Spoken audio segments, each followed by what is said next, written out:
joy. Joy comes in the morning. Ah, beautiful. And for this last Sunday of April, it is still the month of wisdom, and the title is Manifest Your Dreams.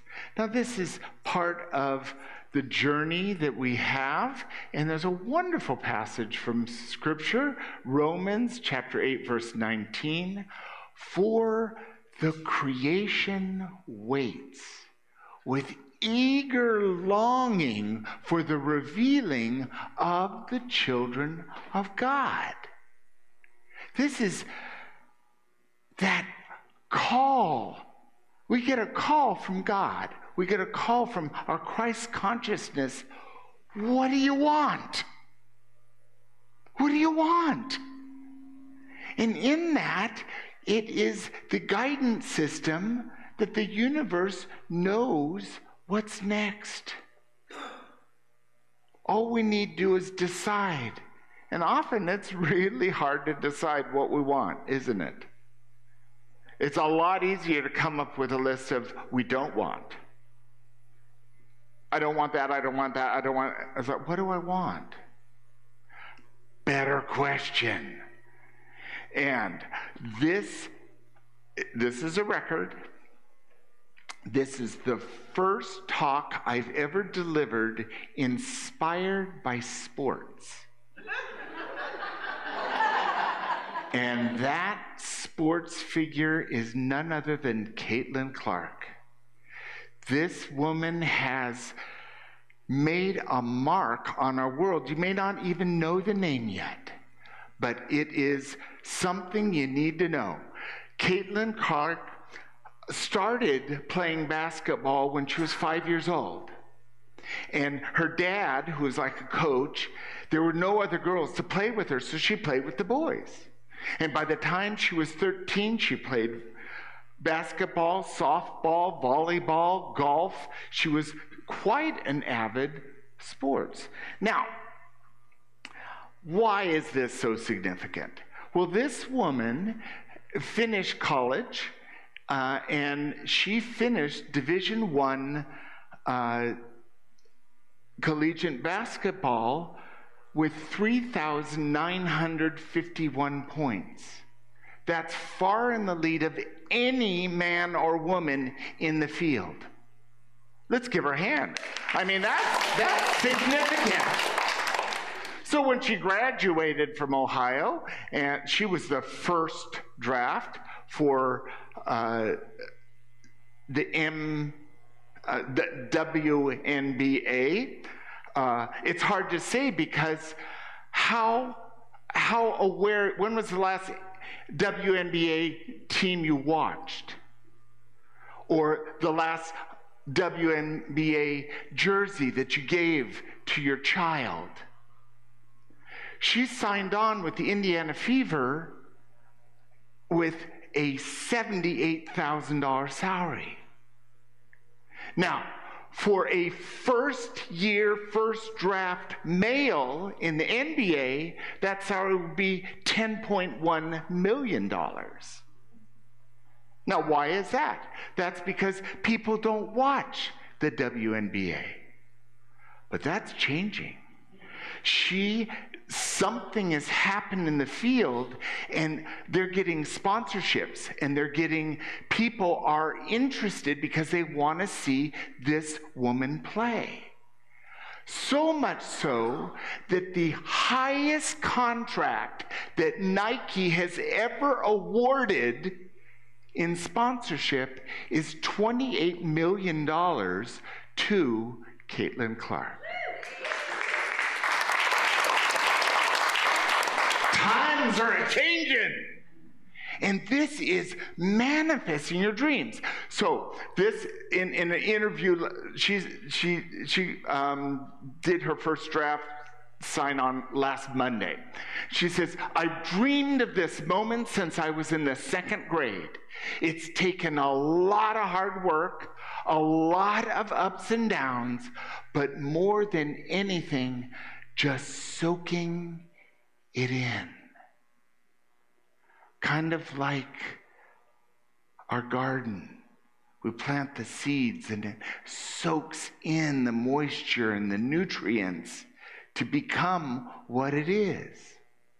Well, we're the same way. Our nature, we are given talents, gifts, leanings, and in that, those things are blossoming our whole life. They come out in ways in how we nurture others or nurture the planet or work with animals or have multiple spouses. That was a joke. So, what are you dreaming of? What dreams have you dreamed that have come to fruition? Or what's currently a dream of yours? Anyone? Win the lottery. That's a good dream. Do you play? We used to. You can't win the lottery if you don't play. Choose another goal. Yes. Having my own business. Having your own business. Successful business. Have you started? Yes. Very good. How's it going? Fantastic. Fantastic. It takes a lot of hard work, doesn't it? Left foot, right foot, left foot, right foot. Who else? Yes, Pat.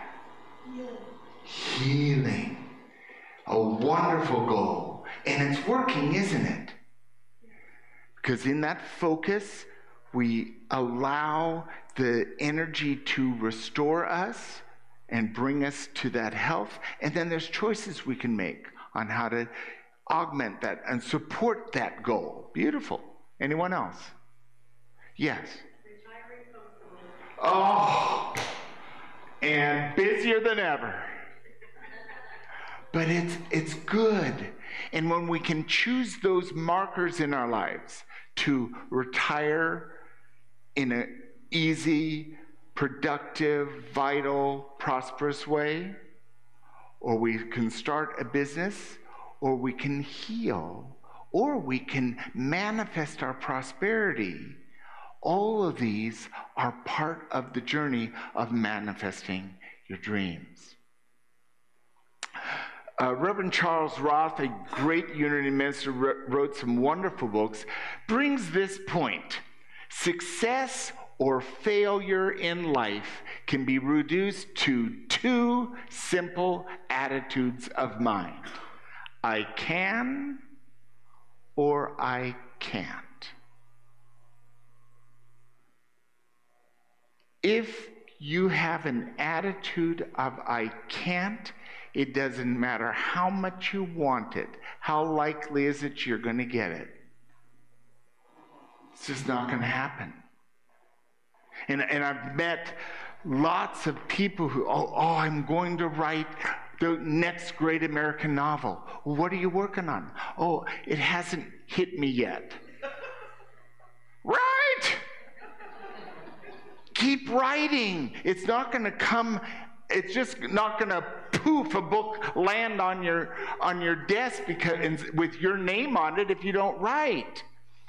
And when I lived in New York, you meet lots of actors who say, I want to be an actor.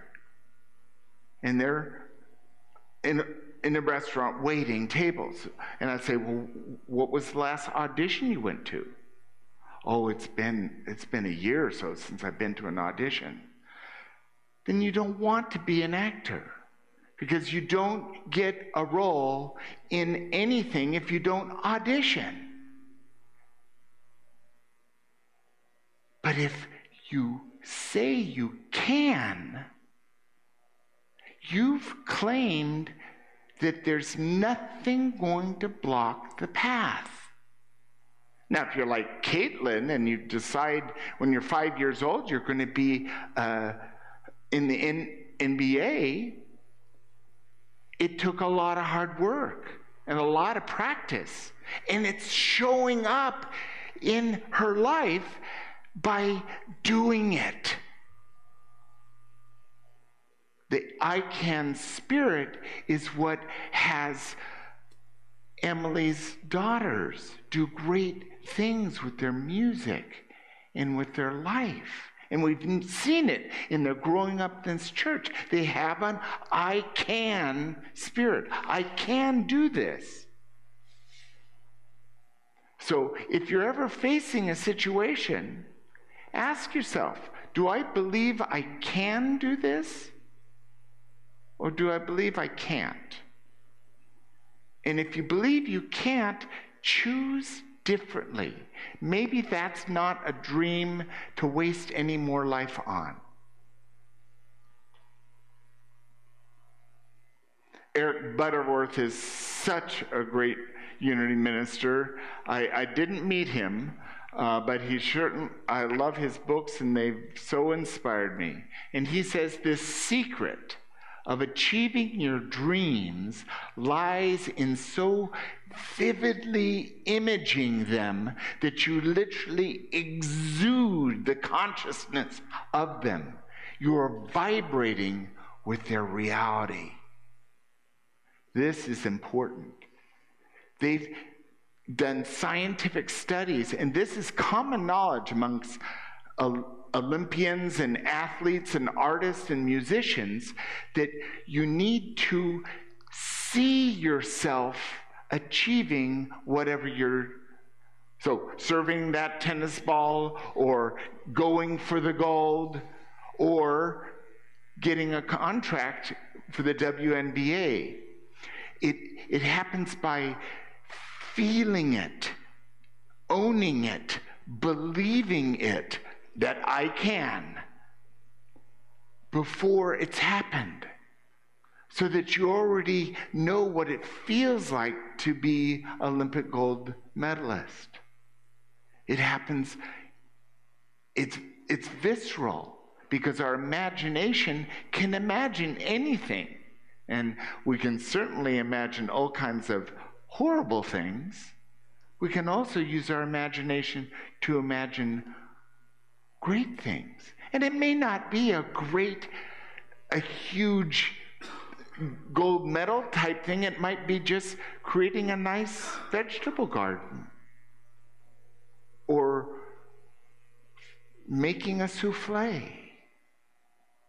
or doing anything in our life that allows us to flourish, to be creative, and allow those dreams to guide us and inspire us. I know from reading a lot and seeing lots of YouTubes about Caitlin Clark is that she visualized and owned her trajectory to where she's gotten. And now, who knows what's going to happen? We know what shoes she's going to wear. Charles Fillmore, co-founder of Unity, I love this. So many people pray and pray, but they don't get action. It is not just in praying, it is doing. You must do something.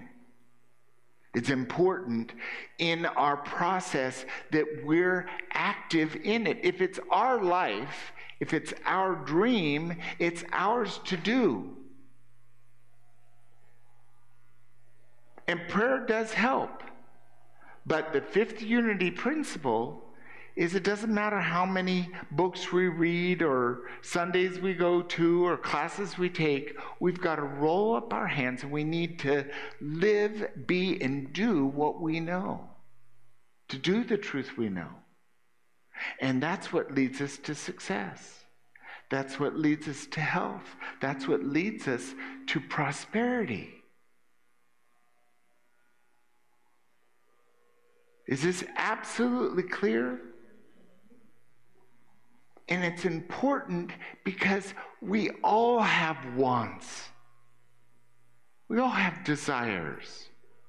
We all have the life that we want, or the healing that we want, or the people to share our lives with. And it all comes down to claiming, what's your vision? What's your dream? What do you want? And then following the guidance. If you have the I can spirit, and know that you can achieve it. It may take years, but you can. So our spiritual exploration this week, it looks like a lot of jumble up there, but it's pretty easy. Number one is get clear. Journal. If you're not a journal, try journaling. Visualize. Brainstorm. Seek inspiration. It helps to talk to other people who are doing what they want to do. So talk to Emily. Talk to Tracy. Talk to Kathy.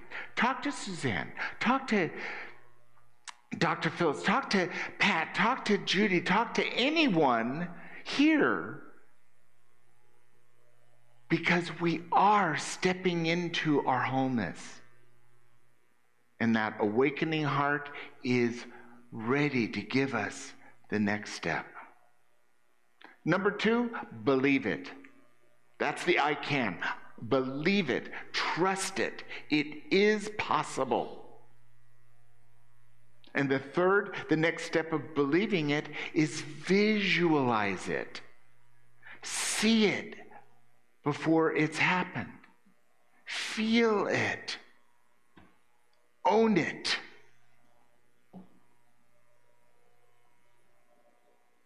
The fourth is do something. One step at a time. What's one thing that we can do that can lead us to that next step, to our next success? And give ourselves credit for doing the work. And it works for Nike, and it's been a stalwart, wonderful affirmation. Just do it. Don't listen to what other people have to say. Don't listen to what your mind says. If your heart wants it, go for it. And the last one is stay positive.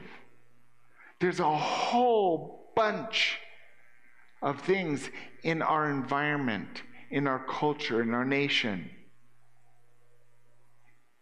Let go of the fear. Forgive ourselves and others. And be open to the good. If we're not open to it, we won't see it when it's there. And this is our trajectory. Get clear, believe it, visualize it, do something, and stay positive. And much like Caitlin Clark, who we're celebrating this week, we are manifesting our dreams. Thank you.